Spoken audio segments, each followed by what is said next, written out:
बालक विनोद हमेशा से ही अपने आप में खोए रहते थे। यदि कोई ज्ञानी व्यक्ति विनोद को उस अवस्था में देखते तो वे समझ जाते कि विनोद अपने देह में होकर भी वहां नहीं होते थे। उनका शरीर कहीं और तथा मन कहीं और होता था। देहस्थो हपीना देहस्ता। अभ्यास अनुसार वे हर प्रकार की शारीरिक क्रिया करते तो थे, परंतु उनके भीतर क्या चल रहा होता था वो सबके समझ के परे था। वे फाल्गु नदी की तरह थे। ऐसा लगता था मानो वे किसी अज्ञात राज्य में प्रवेश कर वहां अमृत पान करने को आकुल थे। वे बालक अवस्था से ही एक ही आसन में बैठकर 4 से 5 घंटे तक जाप ध्यान में लीन रहते थे। विनोद जब शिशु से एक बालक में परिणत हुए, उनके मन के भाव प्रकाशित होने लगे। अनावश्यक बातें करना तथा लोगों से अत्यंत मेल मिलाप करना उनके स्वभाव के विरुद्ध था। वे सदा ही गंभीर तथा धीर स्थिर रहा करते थे। संकल्प निष्ठा उनके जीवन का आधार था। एवं इसी से जुड़ी एक ऐसी घटना है जिसके बारे में हमें हेमंगिनी बासु के द्वारा पता चला।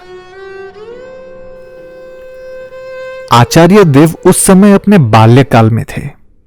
एक नेवले का बच्चा अक्सर भुइयां परिवार के रसोई में घुस पड़ता था। बालक विनोद ने एक दिन ठान लिया कि उस नेवले के बच्चे को वो पकड़कर ही रहेंगे। यह संकल्प लेते ही विनोद उस नेवले को पकड़ने के लिए उसके पीछे दौड़ पड़े। वो नेवला जंगल की ओर भागा। वो जंगल कांटों वाले पौधों से भरा था। बालक विनोद समस्त बाधाओं को पार कर तीव्र गति से उस नेवले के बच्चे के पीछे भागने लगते हैं। कुछ वक्त के भागदौड़ के पश्चात वो नेवला आखिरकार पकड़ में आ तो गया, परंतु बालक विनोद का शरीर खून से लथपथ था। उनके पूरे शरीर में नोकीले कांटे चुभे हुए थे। विनोद एक ऐसे बालक थे जो ना तो अपने संकल्प छोड़ते थे तथा ना ही अपनी प्रतिज्ञा तोड़ते थे। यही उनके जीवन का मूल मंत्र था। एवं जिसके भी जीवन का यह मूल मंत्र होता है वही सदा विजयी होता है। विनोद के ईश्वरिक भाव के बारे में सभी को कई तरह के छोटे बड़े घटनाओं से आभास होता था। एवं विनोद के बातों से भी उनके ईश्वरिक रूप का संकेत सभी को मिल जाता था। एक दिन विनोद ने अपनी बड़ी बहन को अपना देह दिखाते हुए कहा कि मां काली, मां दुर्गा, श्री कृष्ण एवं भगवान शिव उनके रोम रोम में वास करते हैं। विनोद की यह बात सुनकर उनकी बड़ी बहन ने उनके बातों का विरोध किया, परंतु विनोद ने दृढ़ता से कहा, तुम सब देखना कि मैं एक दिन क्या बनता हूं। विनोद अपने पाठशाला के सहपाठियों से बिल्कुल अलग थे। वे जितेंद्रिय थे। अन्य बालकों की तरह वे बाल्यकाल में कुछ वर्ष तक वस्त्र पहनना पसंद नहीं करते थे। इसीलिए जब वे घर से विद्यालय के लिए निकलते थे तो वे अपने एक कांख में पुस्तकें, स्लेट एवं दूसरे कांख में अपना वस्त्र दबाकर ले जाते थे।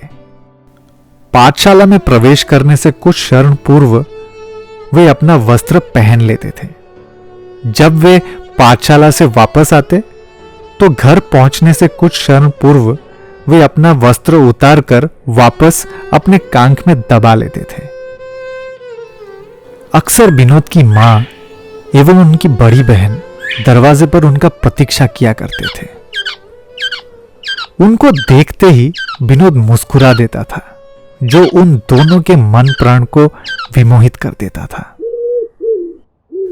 गांव के पाठशाला की पढ़ाई खत्म कर विनोद ने उच्च अंग्रेजी विद्यालय में प्रवेश किया, परंतु पढ़ाई लिखाई में उनका मन बिल्कुल ना था। वे धीर स्थिर होकर एक ही जगह पर शांत बैठे रहते थे।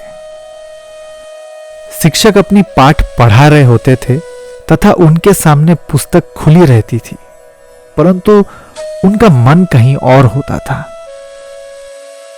ऐसा कई बार होता था जब कक्षा में शिक्षक एवं छात्र सभी बाहर निकल जाते थे, परंतु विनोद अपनी जगह पर उदासीन धीर स्थिर होकर बैठे रहते थे, मानो किसी गहरी सोच में डूबे हुए हो। जब उन्हें होश आता तब वे धीरे से अपनी जगह से उठकर अपने घर के लिए निकल पड़ते। बालक विनोद का यह अपूर्व हाव भाव, चाल चलन, धीरता एवं गंभीरता का शिक्षक एवं छात्रगण सभी सम्मान करते थे। कोई भी कभी उनसे किसी भी तरह का प्रश्न कर परेशान नहीं करते थे तथा उनके मन की भावनाओं को आघात नहीं पहुंचाते थे। सभी उनसे अत्यंत प्रेम करते थे। विद्यालय के कर्मचारी, शिक्षक, अभिभावक तथा छात्र सभी उनके प्रशंसा एवं गुणगान करते थकते न थे। बालक विनोद के इस अद्भुत भाव को देखकर छात्रगण के मन में एक विस्मयता तथा विवेचना की सृष्टि हुई। आसपास के गांव से भी जो छात्र उस विद्यालय में पढ़ने जाते, उनके मुंह में भी विनोद की ही चर्चा रहती थी। उसके अपूर्व चरित्र महिमा रूप कथा की कहानी की तरह हर तरफ फैलने लगी। विष्णु भुइयां के एक पुत्र ने भगवान शिव के वरदान से जन्म ग्रहण किया। उनका सुंदर मुखमंडल, शरीर, नम्र व्यवहार, मधुर बातें तथा उनका चाल चलन आश्चर्यजनक था, मानो किसी देवता ने स्वयं स्वर्ग भ्रष्ट होकर धरती पर जन्म लिया हो। यह देव बालक थे भारत सेवाश्रम संघ के प्रतिष्ठाता युगाचार्य श्रीमद स्वामी प्रणवानंद जी महाराज।